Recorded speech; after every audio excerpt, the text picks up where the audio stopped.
Assalamualaikum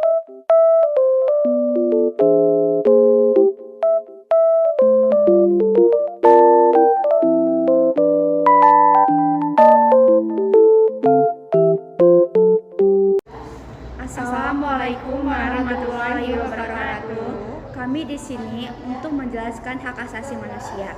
Perkenalkan, nama saya Vinta Oktaviani, NIM 2023 052180. Perkenalkan, nama saya Rizkyana Febrianti, NIM 2023052150.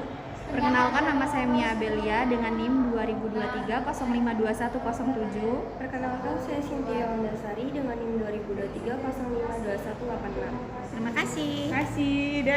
Pengertian hak asasi manusia menurut John Locke, HAM adalah hak-hak yang secara langsung diberikan Tuhan pada tiap manusia sebagai hak yang kodrati sehingga tidak ada kekuatan yang dapat mencabutnya. Dalam Undang-Undang Nomor 26 Tahun 2000, seperti yang dikutip dari laman Dewan Perwakilan Rakyat, pengertian HAM merupakan hak dasar yang secara kodrati melekat pada diri manusia. HAM bersifat universal dan langgeng, oleh karena itu harus dilindungi, dihormati, dipertahankan, dan tidak boleh diabaikan, dikurangi, atau dirampas oleh siapapun. Sementara itu, mantan Ketua Mahkamah Agung RI periode 1974 sampai 1982, Oemar Seno Aji berpendapat bahwa HAM adalah hak yang melekat pada setiap martabat manusia yang insan dari ciptaan Tuhan Yang Maha Esa yang memiliki sifat tidak boleh dilanggar oleh siapapun. Maka dapat disimpulkan bahwa hak asasi manusia merupakan hak alamiah, hak sesuai kodrat manusia yang melekat pada diri manusia sejak dilahirkan. Ciri-ciri hak asasi manusia atau HAM. 1. HAM bersifat hakiki. Ciri pertama dari HAM adalah bersifat hakiki, yang berarti hak asasi manusia adalah hak yang diberikan kepada semua manusia sejak lahir. 2. HAM bersifat universal. Ciri kedua dari HAM adalah bersifat universal, yang berarti hak asasi manusia berlaku untuk setiap manusia yang ada di seluruh dunia tanpa melihat latar belakang dari manusia itu sendiri. 3. HAM bersifat tidak bisa dicabut. Ciri ketiga dari HAM adalah bersifat tidak bisa dicabut. Ciri khas asasi manusia yang satu ini dapat diartikan bahwa hak-hak dasar yang sudah ada di dalam diri manusia sejak lahir tidak bisa diserahkan kepada orang lain atau tidak bisa dirampas oleh orang lain.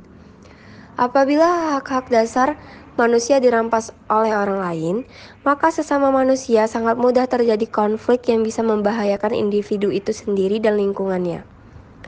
4. HAM bersifat tidak bisa dibagi. Ciri keempat dari HAM adalah bersifat tidak bisa dibagi, yang berarti setiap manusia berhak untuk memperoleh semua hak yang sama, seperti hak sipil dan hak politik, hak ekonomi, serta hak sosial dan budaya.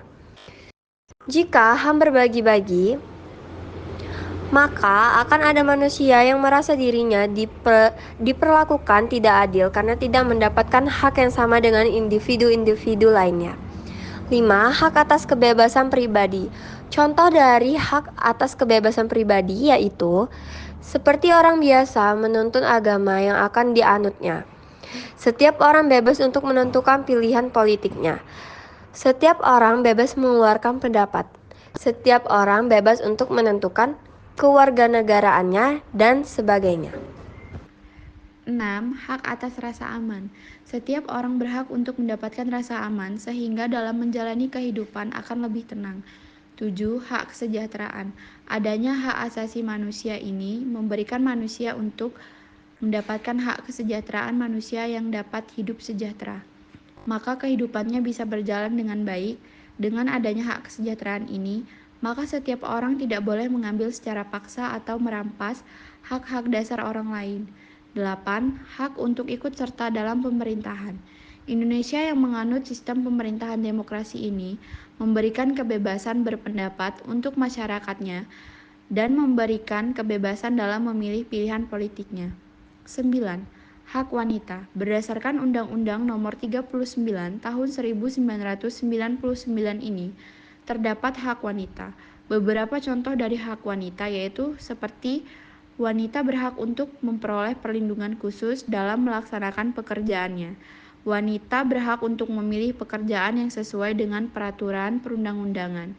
Wanita berhak menentukan kewarganegaraan setelah menikah dengan pria berkewarganegaraan asing. 10. Hak anak.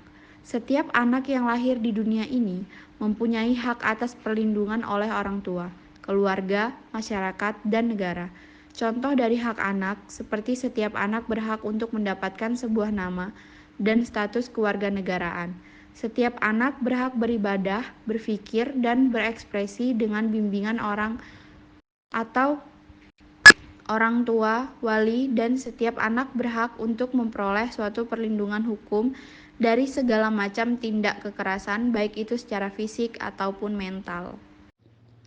Menurut Deklarasi Universal HAM atau DUHAM, macam-macam hak asasi manusia terdiri dari 5 jenis, yaitu yang pertama hak personal atau yang berkaitan dengan kehidupan individu, yang kedua hak legal atau yang berkaitan dengan perlindungan hukum, yang ketiga hak sipil dan politik atau yang berkaitan dengan kebebasan menentukan pilihan politik, yang keempat hak subsistensi yang berkaitan dengan sumber daya untuk menunjang kehidupan, yang terakhir hak ekonomi, sosial, dan budaya. Yang dapat saya simpulkan dari materi di atas adalah, pada dasarnya hak asasi manusia ini sudah ada sejak manusia sendiri itu lahir. Sehingga dapat dikatakan bahwa sejak kecil, manusia sudah memiliki hak-hak dasar untuk perkembangan hidupnya dengan deklarasi umum.